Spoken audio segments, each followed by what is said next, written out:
Good morning, everybody. I'm Librarian Nancy here in Sunnyvale, California, and I want to say hello to all of our friends in our sister city, Iizuka, Japan. We're going to take a little trip today. First, we're going to go to Grandpa's farm. Are you ready? We're on the way to Grandpa's farm. We're on the way to Grandpa's farm. Down on Grandpa's farm there is a black and white cow. Down on Grandpa's farm there is a black and white cow. The cow, she makes a sound like this, moo. The cow, she makes a sound like this, moo.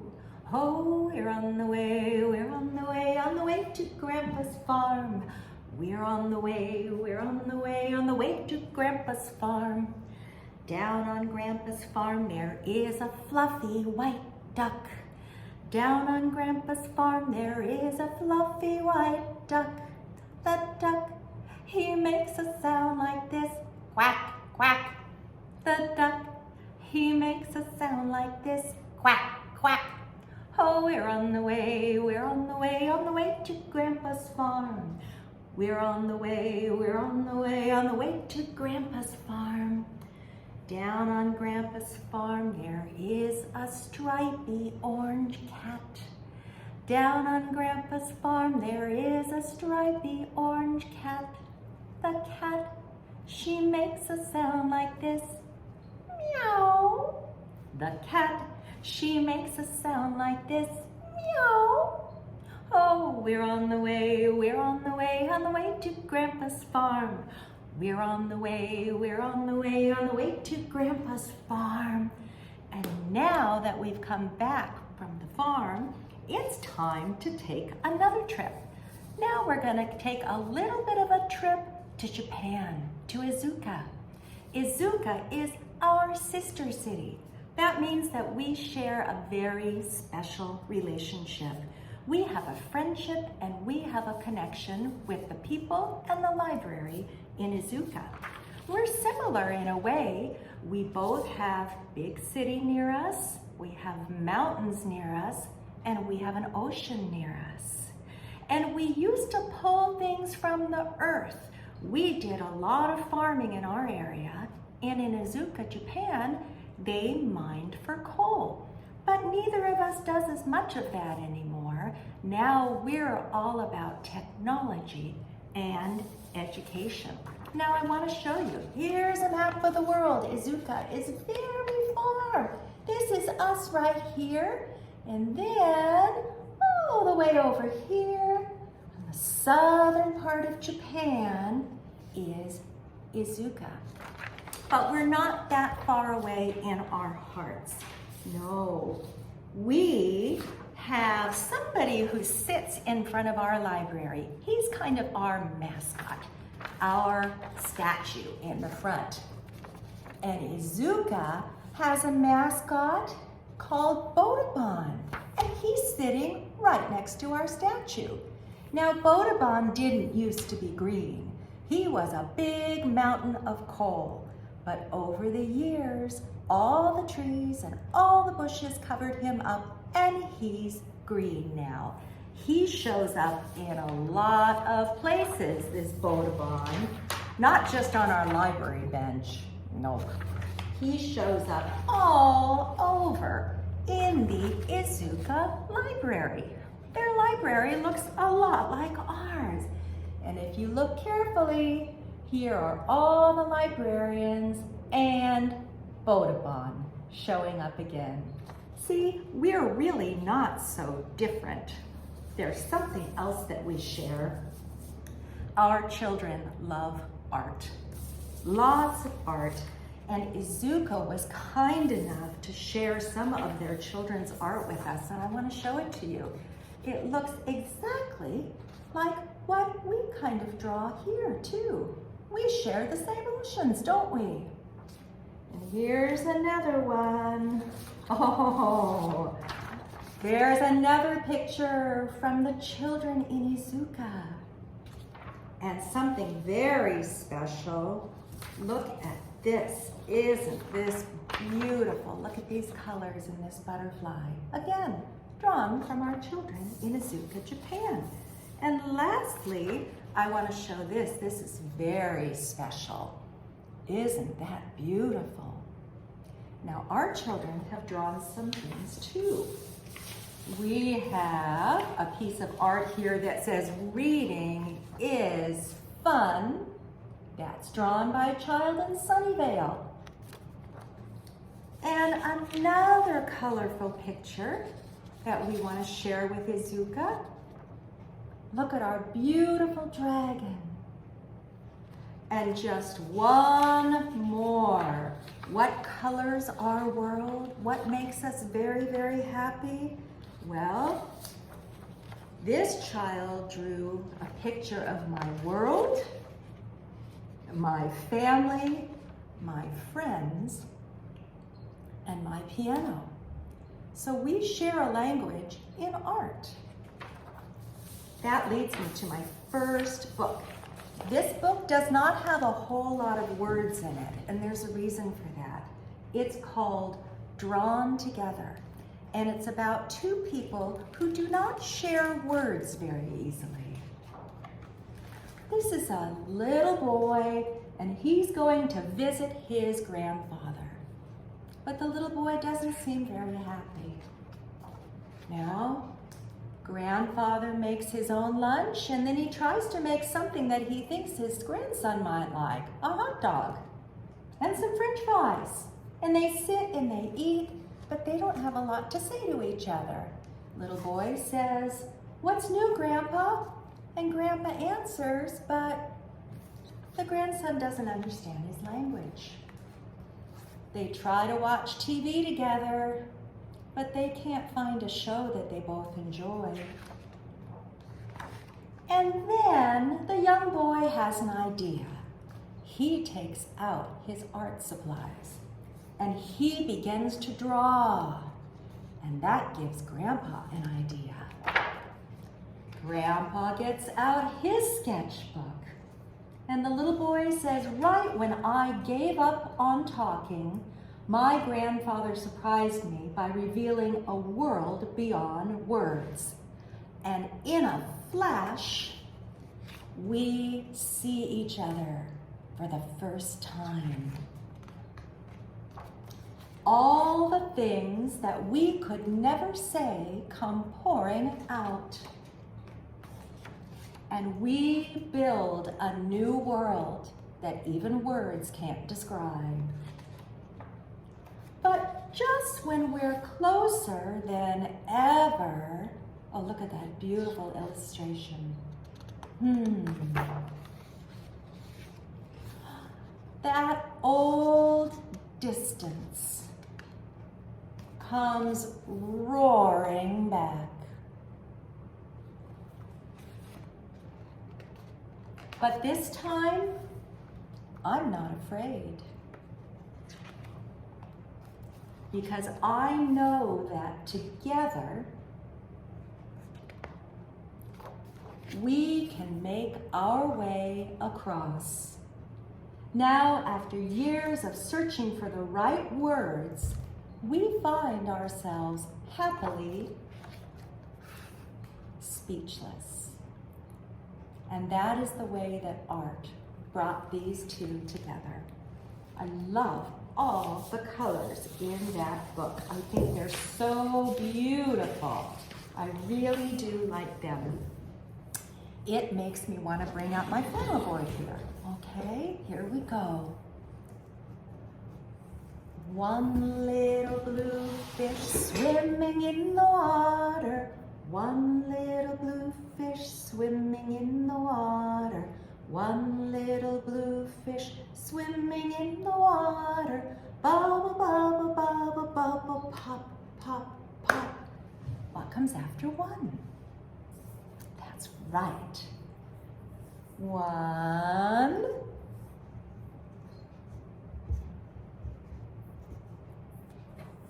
Two. What color are they? Yes, they're red. Two little red crabs snapping in the water. Two little red crabs snapping in the water. Two little red crabs snapping in the water. Bubble, bubble, bubble, bubble, pop, pop, pop. And what comes after two? Yes, you're right. One. Oops, he doesn't want to stay up there. One.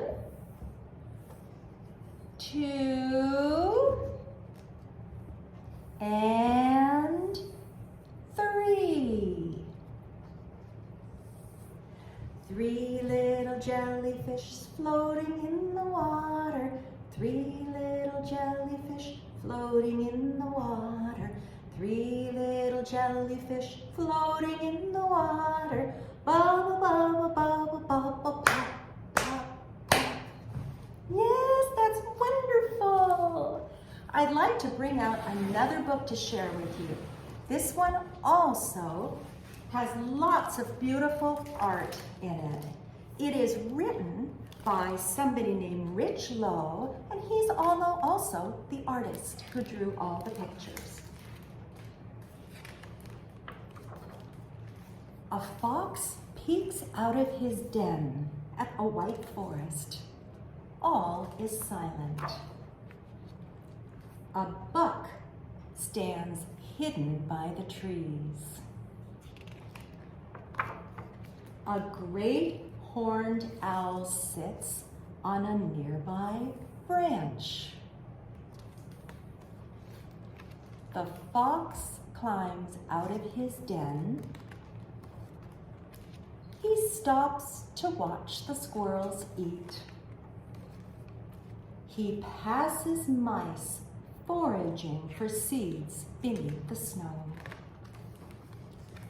The fox reaches a stream where he takes a cold drink, and a family of mallard ducks swims by.